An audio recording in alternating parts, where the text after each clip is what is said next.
My name is Jessica. Everybody calls me Jess. And I am from Seattle, Washington.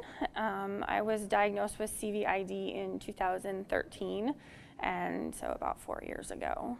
I was going to talk a little bit today about my diagnosis. Obviously, it was a little bit later in life, and some of the things that I've done to get through it, because people ask me all the time, how do you stay so positive? And it's made me really think about, how do I stay so positive in the face of what I've dealt with? So what's interesting about my case is that I was a sick kid, and everybody just said, it's this, it's that, it's, deal with it. And when I was finally diagnosed in 2013, I went in because I didn't want to be on therapy anymore. Actually, I was diagnosed, I'd been on IG therapy for just a low IG level, and I was tired of the therapy, and so I went to get permission to stop it, basically, with a second opinion.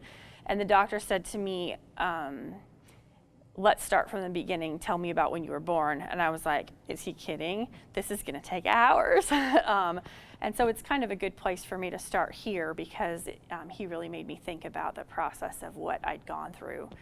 Like I said, I was a sick kid. I was a kid that missed a month of school for sinusitis and then was on antibiotics every day. This was in the 90s when you could do that. I always had a cough. We thought it was asthma. I went off to college. I got sicker. We thought I'd get better as you get older. You grow out of asthma type of thing. For me, everybody came back from breaks with new bugs that I didn't have exposure to, and so I got everything under the sun.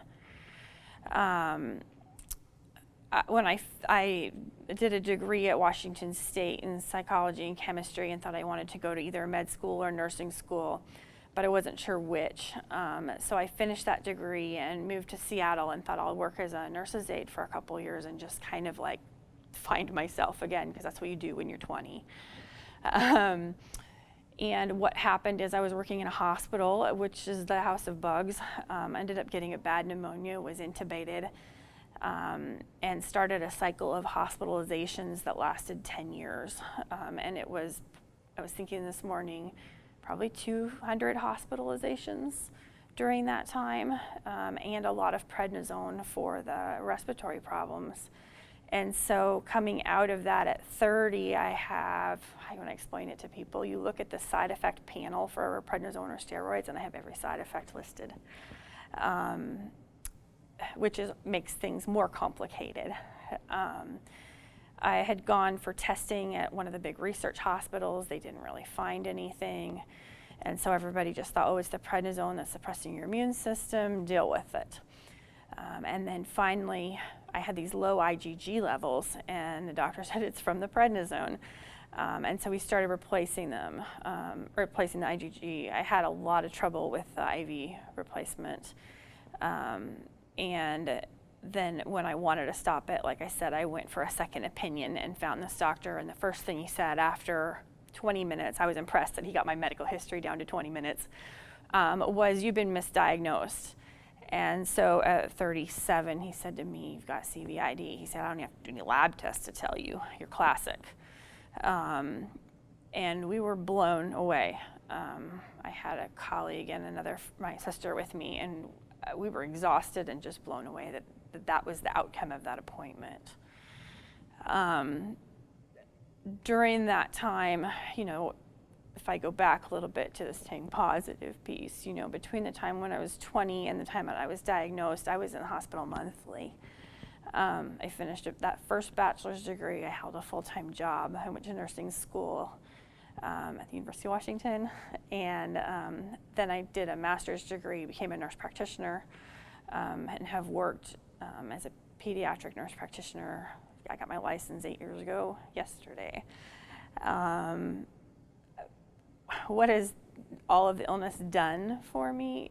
It's been a game changer in that I don't think there's a day that goes by. I'm supposed to be talking about being positive, but I don't think there's a day that goes by where I don't say, if I wasn't sick, this is what I wish I could do, or this is what I would do, professionally or from a social standpoint. So, what do you do with that? Well, you get up and you do the best you can. I've gone through a series of septic episodes as part of this, where I've gone septic. It was every 3 months I was going, like bad septic.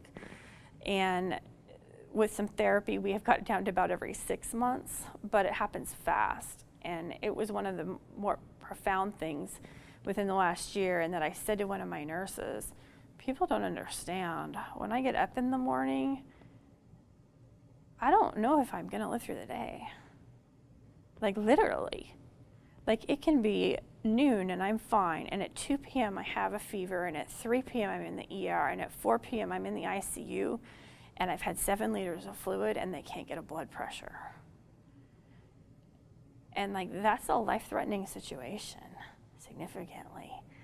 And I never know. And there's nothing I can do beyond what I'm doing. And so, you know, what do you say? You say you do the best you can do.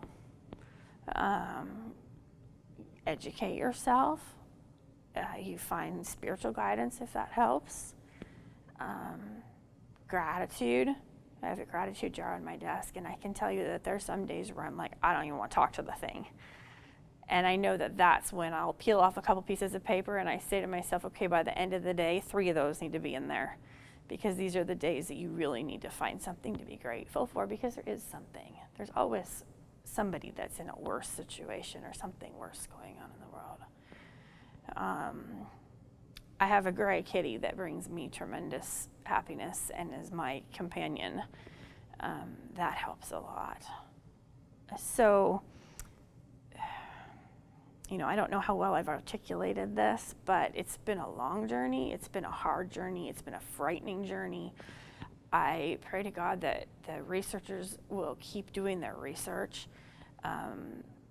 You know, I look at the options for treatment, and yeah, they're great for people that tolerate IgG.